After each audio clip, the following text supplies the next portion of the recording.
Hello and welcome to today's reading video. So we're going to start with chapter, or we're not starting, we're continuing with chapter 11 accordingly. So far from last video, we got to the point where Malcolm and Ian decided to go back to London. They had just won at the races and they were having like a really good time, but they had this feeling of dread, that sort of put a damper on all the excitement of living free lives abroad. So they want to face their problem, which is the person that's trying to murder Malcolm, head on. And I feel like Ian has got some clues, but he's not going to explicitly state them. Like he hasn't stated them explicitly. So this is chapter 11. Let's get on with the reading vlog. We left spring behind in Australia on Wednesday, traveling west via Singapore, and came home to winter on Friday in England. I thought meantime about invitations like meat over beer pit. The right invitation would bring the right visitor. The problem was how to make the invitation believable and who to get to deliver it. Malcolm and I went back to the Ritz as Mr. and Mr. Watson, and he promised with utmost sincerity that he wouldn't telephone anyone. I went shopping in the afternoon and then confounded him late that evening by getting through to Joyce. "But you said," he hissed as he heard her voice jump as usual out of the receiver. "Listen," I hissed back. "Hello, Joyce." "Darling, where are you? Where's your father?" "It doesn't matter where we are," I said. "To make it safe for us to come home, will you help to find out who killed Moira?" "But darling, the police have been trying for weeks. And anyway, Ferdinand says it has to be at Arthur Belbrook." "It's not Arthur Belbrook," I said. "Why not?" She sounded argumentative, still wanting it to be the intruder from outside. I said, "Arthur wouldn't have made a timing device exactly like we had made as children. And he hadn't a motive. He could have detested Moira, yes, but why should he want to kill Malcolm, whom he liked?" I saw his face when he learned Malcolm was alive that morning after the bomb. He was genuinely glad. Joyce said, "Well, darling, how can I help you? What can we do?" I told her what I had been reflecting on. Malcolm's mouth opened and there was a long silence from Joyce. "Let me get this straight," she said eventually. "You want me to telephone everyone in the family and say you are in Australia?" "Yes, both Malcolm and me. I'm to gossip a bit and then say that I don't really care who killed Moira, but I don't think the police were thorough. Is that right?" They never thought of looking for her notepad, the one she used to keep in the kitchen. When anyone telephoned her there, she doodled their names and noted when people were coming to visit. "But darling, how would I have known about Moira's doodling? You heard it from me. Malcolm told me about it, but he never told the police.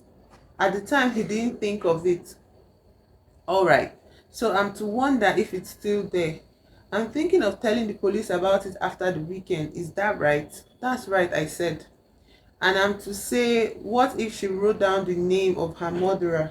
"Yes," I said. "But why, darling? Why do you think the killer telephoned?" "Because Malcolm told me Moira didn't like people just dropping in," I said. "She preferred people to telephone first, and because Moira's greenhouse can't be seen from the road or from Quantum. If anyone had come to see Moira unannounced that afternoon, they would have found the house empty. If they had telephoned first, she would have said to come round to the greenhouse. That's logical. The police always did say she knew her killer." "All right then, darling, I should start those phone calls tomorrow at 10 o'clock and go on all day until I've reached everyone." "Yes, and if we get no results, I'll phone you on Monday evening." Do you know if the police are still guarding Quantum?" "They told Donald that if he wanted constant guards, he'd have to get his own now. No one in the family wants to spend the money." "Darling, let me go to Quantum with you." "No, definitely not." I was alarmed. "Joyce, promise me you stay at home with Sorry. Promise." "Darling, don't be so vehement." "All right, I promise." She paused. "Was that old fool in good shape when you last saw him?" "In excellent shape," I said. "Can't help being fond of him, darling, but don't tell him I said so." She said goodbye cheerfully, promising to do all the phone calls in the morning, and I put the receiver down slowly. Malcolm said, Moira didn't doodle on notepads that I know of. If you were a murderer, would you bet on it? He imagined it briefly. I'd be very worried to hear from Joyce. I would think long and hard about going to Quantum to search for the notepad before she told the police. Are we both going there? Yes, but not until morning. We'll go by train, and he waved in a negative gesture. Car and chauffeur. Accordingly, we went down in the morning in great comfort. At Quantum, we agreed to the chauffeurs returning to pick us up at 6. Then we carried bags of essential supplies across the windy central expanse and down the passage on the far side of the staircase going towards the playroom. Black plastic sheeting still covered all the exposed floor space. The boarded up doors and the barred stairs looked desolate. Sad, sad house. Malcolm hadn't seen it like that and was deeply depressed. He looked at the very solid job the police had made of hammering the plywood to the door frame of the playroom and asked me politely how I proposed to get in. I produced a few tools from one of the bags. Boy Scouts come prepared, I said, and before Malcolm's astonished gaze, proceeded to cut out a head-high, body-wide section. We went into the playroom. It was by that time 9:30. If Joyce had phoned the right person first, the earliest we could have a visitor was about 10:30, and after that anything was possible. From the bags we carried, I produced two stick-on mirrors, each about 8 inches by 10. I stuck one of them onto the cutout of plywood, and the other the same height up to the wall that faced the playroom door, the side wall of the staircase. What are you doing? Malcolm slumped in an armchair. Just making it possible for us to see anyone come up the drive without showing ourselves. Would you mind sitting in this chair and telling me when the mirrors are at the right angle?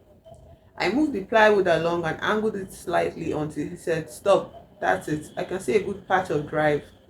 I went and took his place and had a look for myself.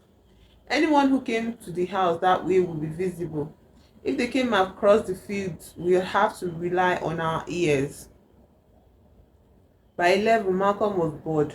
By 12, we were into champagne, biscuits, and pate. But no one came. It got colder. Malcolm huddled inside his overcoat in his armchair. This person we're waiting for, it's Edwin, isn't it? I glanced at him. He wanted it to be Edwin. He couldn't bear it to be Edwin. Edwin might have been capable of killing Moira, but I didn't think he had the guts to attempt the rest.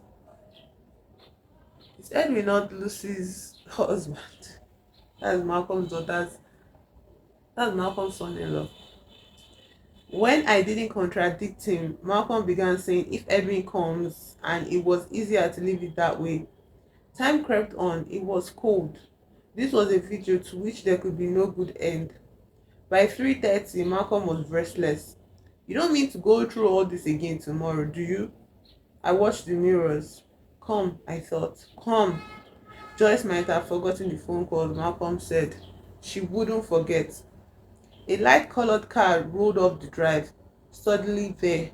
No attempt at concealment, no creeping about, looking suspicious, all confidence. Not a thought given to entrapment. I sat still, breathing deeply. She stood up out of the car, tall and strong. She went around to the passenger side, opened the door, and lifted out a cardboard box, which she held in front of her with both arms around it. Malcolm noticed my extreme concentration, rose to his feet, and put himself between me and the mirrors so that he could see what I was looking at. I thought he would be stunned, but he was not. Oh no, he said with annoyance. What's she doing here? Before I could stop him, he shot straight out of the playroom and said, Serena, do go away. You're spoiling the whole thing.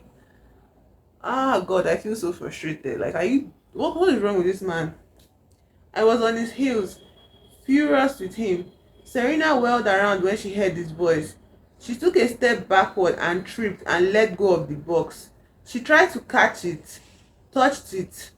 I saw the panic on her face. I had an instantaneous understanding of what she had brought. I yanked Malcolm back with an arm around him, twisting and flinging us both to the shelter behind the wall of the staircase. We were both still falling when the wall blew apart. My head rang. The air was thick with dust and re- seemed to be still reverberating, though it was probably my concussion. I felt pulped. I felt utterly without strength. I felt very lucky indeed. The house around us was still standing. The old walls that had survived the first bomb had survived the second. I struggled to get up, try things out. I felt unwell, but there were no broken bones, no blood. I rolled to my knees and went on them to Malcolm. He was alive. He was breathing. I got slowly to my feet and walked shakily into the wide center space.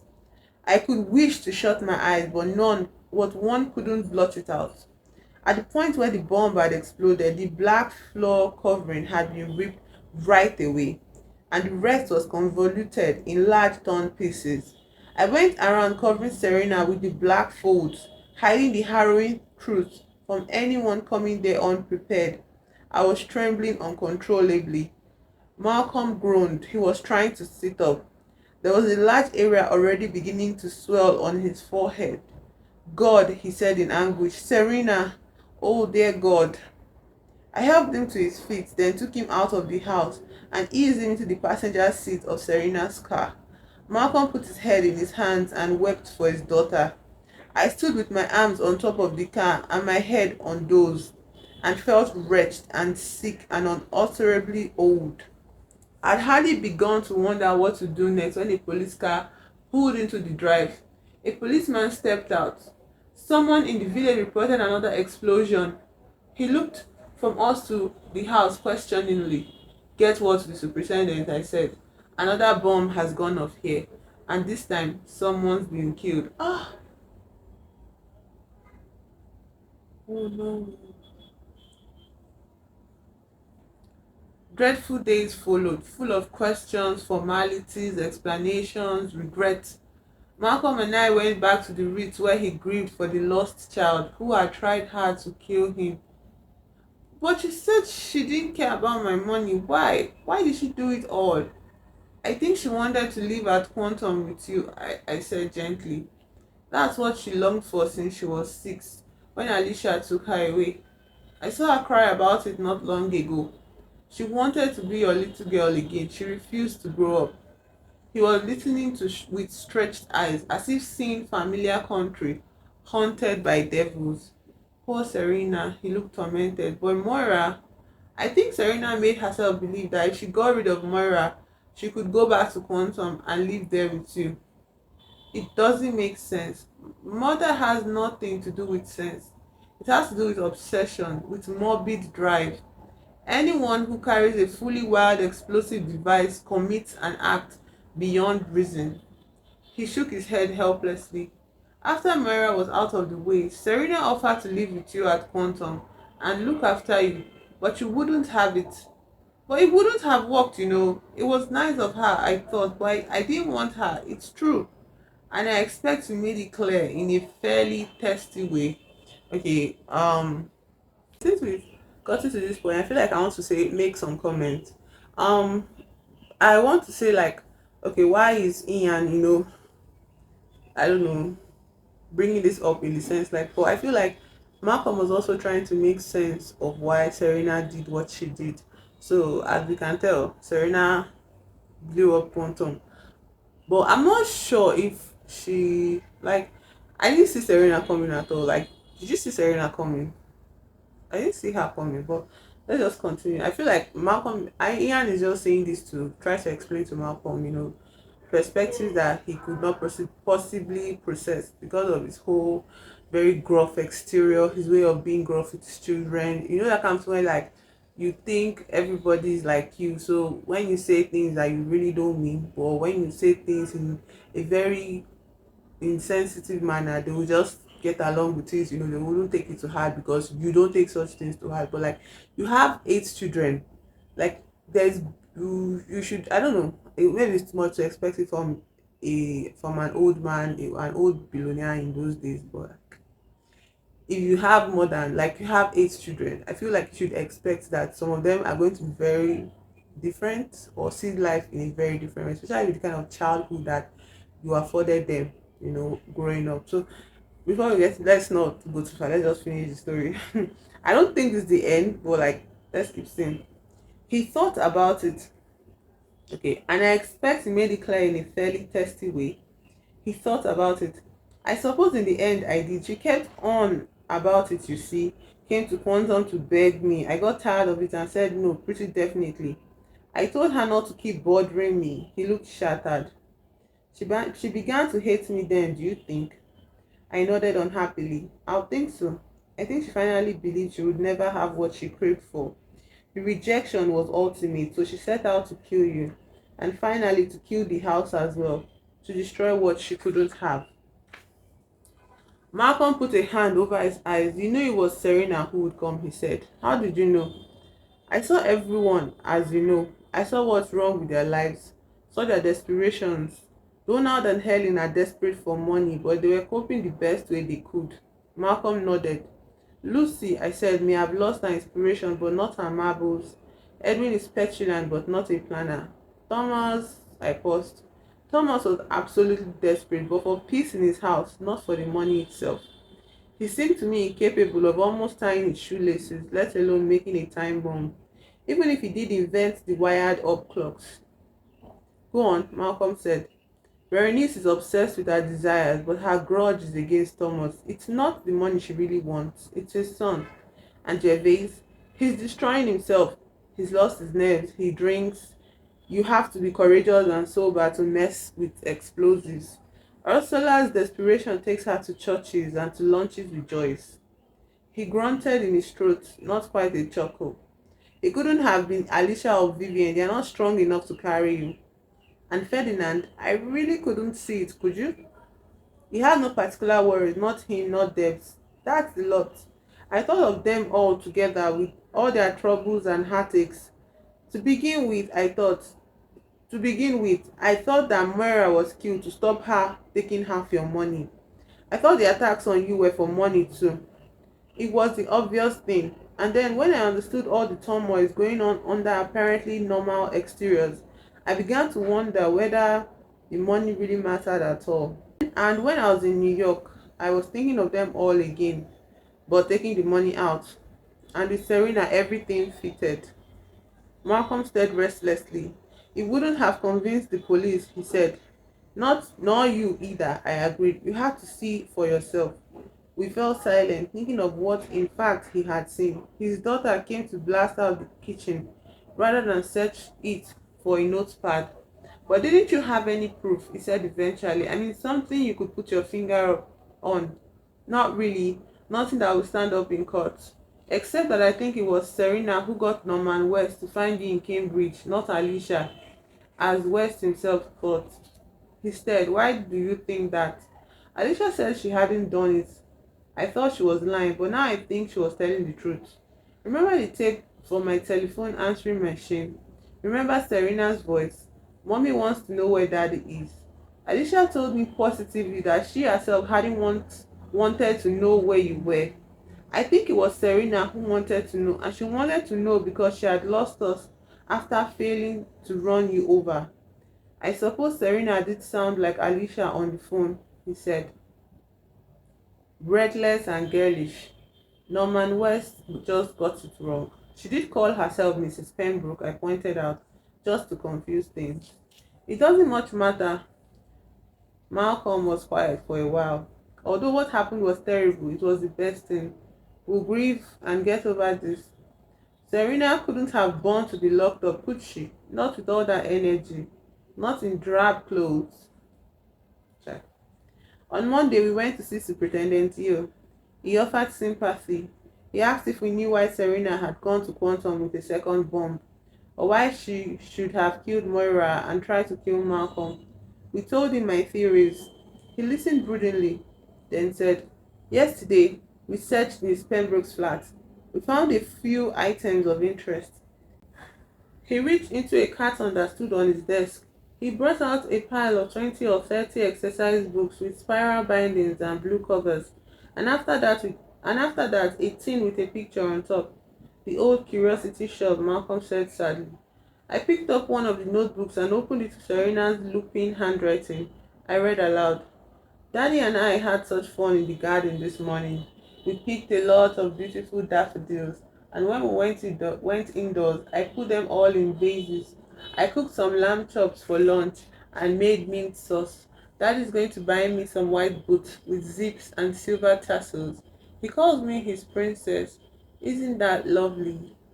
I flipped through the pages. The whole book was full. Speechlessly, I handed it to Malcolm, open where I had read. All the notebooks are like that, Yale said. We've had them all read right through. She's been writing them for years. Malcolm, plainly moved, said, she says I bought her a pretty red dress, a white sweater with blue flowers on it, a bright yellow leotard. Poor girl. I hardly know what a leotard is. She bought them herself, I said. Yo took out the bottom notebook and handed it to me.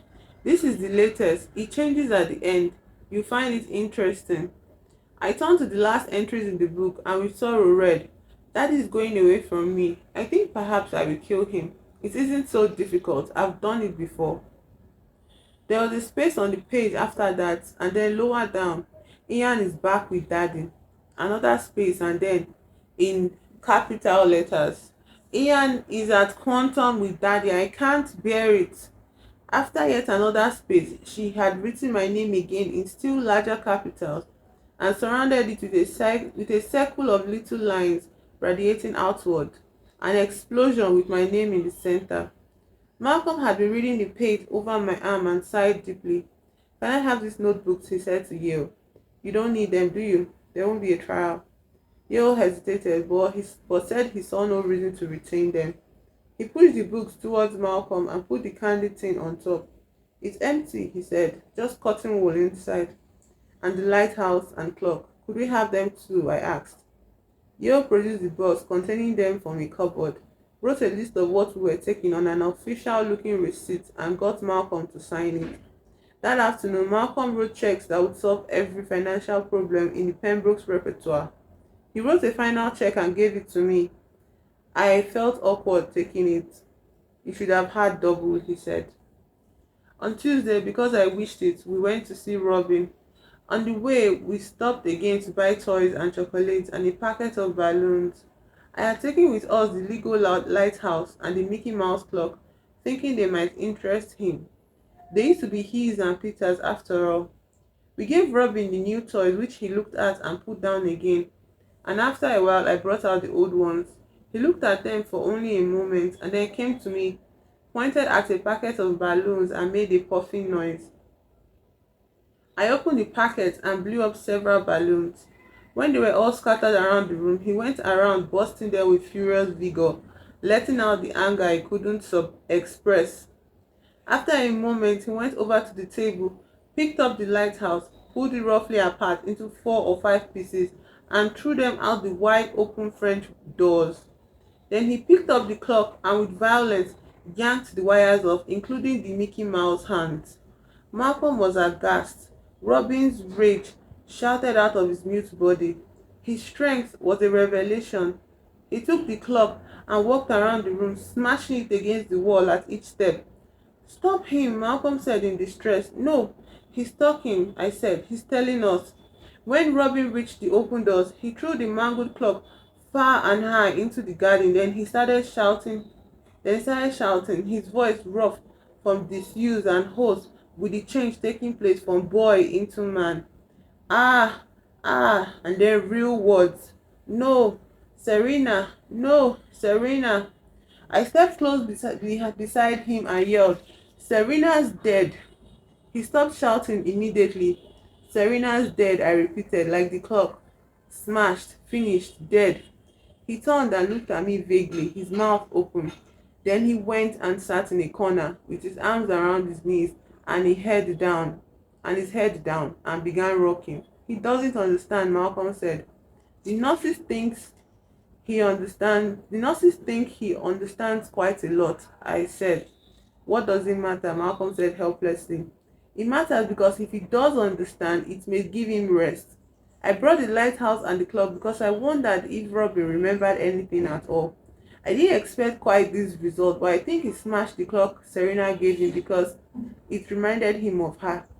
Because she gave it to him and Peter shortly before the car crash. Somewhere in that woolly head, things sometimes connect. Are you serious? Malcolm nodded, puzzled and instinctively alarmed. One could think it was that afternoon, I said, seeing the twins happy as quantum, where she hungered to be, seeing you there with them, loving them. Perhaps it was that afternoon that finally tipped her over into insanity. Malcolm was staring, saying, no, don't say it, don't. I said it anyway. I think Robin saw the hit and run driver who forced their car off the road. In whatever dreamlike way, he knows who it was. No, Serena, you heard him. Serena's obsession was full blown a long time ago, long before she got rid of Moira. I think she killed Peter and Kuchi. Jesus. What did I say, like, from chapter 1? I was like, the way Kuchi, like, Kuchi's death and, like, her accident, like, her son and all of that. I think I said it, I was like, if, like, the person that's trying to kill Malcolm now could have probably been the one responsible for Kuchi's death, Kuchi and Peter's death. Peter and Robin are Kuchi's son that she had with Malcolm. She was like his penultimate wife, you get, and things were so good with them. There was so much peace and calm in the family in their period, in their era. So like it was like it was clear that somebody would try to get rid of them, but I didn't think it would be Serena. Like I really believed it was Alicia. Wow, red herring. But like, God, this is insane. Oh my God. How old? Like, she was probably older than them. Like, you know, she was probably an adult by then. But it's like, wow. Wow, she's insane. You remember that Serena is one that literally carried Malcolm fireman style and threw him in the car with carbon monoxide, like to poison him with carbon monoxide. So like, she's that, like, she has that culture. I think it's not just culture. I think she's just a killer generally. So so now, like, Malcolm's horror, realizing that his daughter was one that killed his family. Like, how, guy? I don't know. I guess now the whole pathetic sadness that he feels for her, not like his sadness is pathetic, but like her whole, the way she is pathetic, pathetic enough to pity. Like, I think that would disappear because I think it just be a lot of anger or whatever. So this is the epilogue, and let's just read the epilogue. I don't think it's just like a few pages left. Epilogue. We all went back to Quantum a year later for the grand reopening ceremony, to a house bedecked with garlands, champagne corks popping. After much soul searching, Malcolm had decided to rebuild. Without Quantum as its center, the family would have fallen apart, and he didn't want that to happen. He has the money too. The rancor level had lessened dramatically after the arrival of the checks and the production of his will for inspection, and I was suddenly not everyone's villain. Malcolm still felt that he had corrupted his children, but he had to admit they were happier because of it, bro. Relax. Dramatically happier in some cases, like Donald and Helen, whose problems had all been financial. Helen redeemed her bubbles, her precious jewels, and Donald paid off the finance company and ran the golf club with a light heart. A few weeks after Serena's death, I went to see Lucy. She and Edwin had made no changes to their cottage and had no plans to move, much to Edwin's disgust. "We should live somewhere more suitable," he said. Lucy looked at him with affection. "If you want to leave, Edwin, you can, now that you have money of your own. But I'm staying here." Luxurious living is bad for the soul. Maybe I'll put that in my like, that's so funny. Lucy, relax. Luxurious living is bad for the soul. Thomas was no longer her guest. Thomas, against all advice, had gone back to Berenice. Oh God, good luck. I went to see Gervais and Ursula soon after. The change in Ursula, who let me in, was like unwrapping a brown paper parcel and finding Christmas inside. Oh, she wore narrow scarlet trousers, a huge white sweater, and a baroque gold chain. Should we check the meaning of baroque? Mm-mm. Gervais, if not overpoweringly friendly, seemed ready for neutrality. I told Gervais, Ursula said sweetly, that now I can afford to leave him and take the girls with me. I'm staying because I want to, not because I have to. I'm staying as long as he gets help with this ridiculous fixation about his birth. Ferdinand, when I called on him, was in rocketing good spirits. Affluence was fun, he said, but he was going on with his job. I took your remarks to heart, you know. Took a look at what Alicia had done to us. I don't listen to her anymore. I've told Gervais he has a wife in a million and a mother who's nothing but trouble. He punched my arm lightly. Stay to dinner? I didn't go to see either Alicia or Vivian good. I stayed a few nights with Joyce. Darling, how's that old fool getting along? He spends a lot of time at Quantum with the builders. He does what he likes. Darling, when did he not? I asked the trainer I'd been riding exercise for if he knew of anyone needing a jockey. Should I take the giant step of turning pro? I saw you win that race at Kempton, he said. If you turn professional, I'll give you plenty of rides. I bought a house in Lambton, just west of Quantum, and Malcolm came to live in it while his home was being rebuilt. Malcolm loves Ian, eh? When I won my first professional race, the Bollinger ran through Lambton like a river. Bollinger should be like an alcohol, like all those expensive wines, I think. Ran through. I wonder why they named their houses like. I would like to name my own house though. Like I like it, but I wonder where the practice came from. You get. By the November following Serena's death, when we all went to the house for the grand reopening, Malcolm had been to the Ark again. I think it's the Arc de Triomphe. No, sorry. Let me not go there. And around the world with Ramsey Osborne. Blue Clancy had gone to studs syndicated for millions. I had ended my first professional season with a respectable score and felt alive and fulfilled as never before. All of the grandchildren were there, re-exploring the place. Children's voices again in the garden. Robin, far away, had fallen silent once more and had never since that violent day wanted me to blow up balloons. Oh, because I was like wondering, like I thought of it because I'm not here to like kind of stunt on people that have such intellectual challenges, but I was wondering why he felt rage. Okay, very ordinary mundane things can also push you into rage, but for someone like him, I like it felt like there was something that was, I don't know. Malcolm even asked that why does he feel the need to express anger, and all that. And Ian was like, well, he does express it, so let it be. So now at least we can get a meaning, like the reason why he was so mad, and all of that.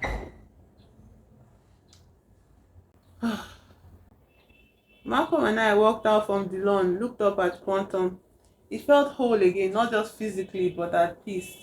I don't feel Serena's here, do you? Malcolm said. No, she isn't. I was afraid she might be, but I'm glad she's not. We went further down the lawn. I saw the gold. I glanced at him. He looked quizzically back. The price rose sharply this year as I thought it would. I took the profit. There's nothing in the wall now except spiders and dust. Never mind. I'm leaving the clause in the will though. The family had been curious about his leaving me the piece of wire, and he had refused to explain. I'll buy more gold and sell it, buy and sell, forward and backward. One of these days, his blue eyes gleamed. You may win on the nod. And that is the end of Hot Money. Supposed to come out on Tuesday. So, but like I don't know, for some reason I just felt so on like enthusiastic about making the video, about reading. I don't know, maybe because on a subconscious level, maybe I knew it was ending and I didn't want it to end, which is odd because I don't feel any deep attachment to this story actually. But I like that. I don't know. Let's not put too much meaning on ordinary mental processes or ordinary, I don't know, happenings. But like, somebody bloody comfort, I think is absolutely wonderful too, because this week I celebrated my birthday. Abi? No, not this week. On Friday last week I celebrated my birthday, which was grand. So like I don't know, it's just interesting that the story ends here, and I like how the story ends. I have to be honest, I was very bored with all the horse thing because I was like, what does it have to do with story? But I realize now, like, not everything about the story has to do with story. Sometimes some things are just there, to give the story life. Like, it's not as if you're just reading the story to know who wants to kill Malcolm.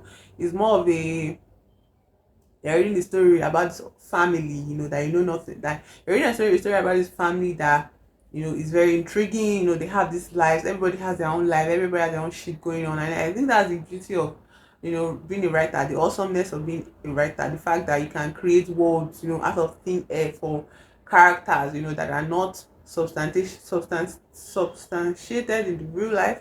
They're not actual human beings. They're just something in your head, and you give them life, you give them substance, you give them meaning, you give them joy, you give them sorrow, you give them regret, you give them horrors, you give them tragedies, you make them evil, you make them good, you make them wise, you make them geniuses, you make them jockeys, you make them billionaires, you make them gold luck finders, I guess.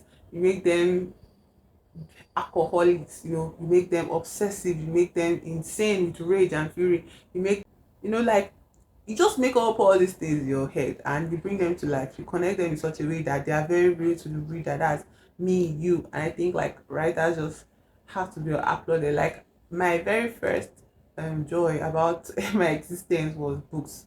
You know, have I said it before? After books is music.